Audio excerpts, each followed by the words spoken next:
Ẹ káàárọ̀. Báwo ni Àkànjí? Kí ni wọ́n ní kẹ́ ẹ ṣe ní assignment tán fún yín, homework tán fún yín lánàá? Kí ni homework ní Yorùbá?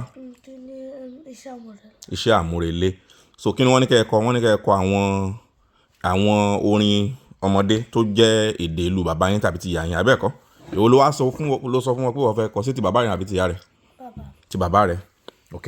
O sì ti kọ́ lánàá. Mo fẹ́ kí a fi hàn àwọn èèyàn ní sọ̀rọ̀ náà.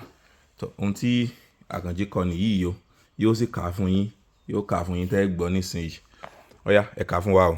Iṣẹ́ àgbẹ̀, iṣẹ́ ilé wa, ẹnì kan ṣiṣẹ́ yóò máa jalè. Ìwé kíkọ láti ìsì ọkọ́ àti àdá kọ ìbẹ́ ọ. Ẹ pàtẹ́wọ́ fúnra yín.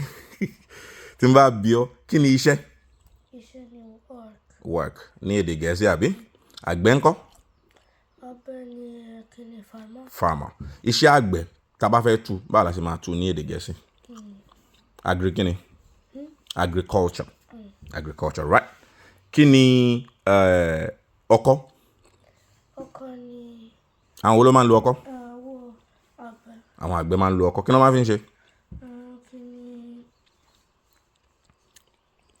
Ọkọ́ ni hoe ní èdè Gẹ̀ẹ́sì. Wọ́n máa fi ń kọ ebè tàbí kàn fi gbogbo àwọn koríko tí ò bá da, wọ́n máa fi ń gé. Àdá ńkọ́? Àwọn wo ló máa ń lo àdá? Àgbẹ̀. Báwo làdá ṣe rí? Báwo ló ṣe dàbí? Kí la lè fi àdá wé? Bí ọ̀bẹ sọ. Ó dàbí ọ̀bẹ. Ok. Gbọ́n kí ni ìyàtọ̀ tó wà láàrin àdá àtọ̀bẹ? Àdá tóbi. Àdá tóbi, ó sì ṣe kíni, ó sì gùn ju ọ̀bẹ lọ. O ṣeun. Ẹ pàtẹ́wọ́ fúnra yín. Jẹ́ n tún fi hàn àwọn èèyàn n tó kọ́. Ṣẹ̀tìrì. You see the importance of teaching your kids your mother tongue.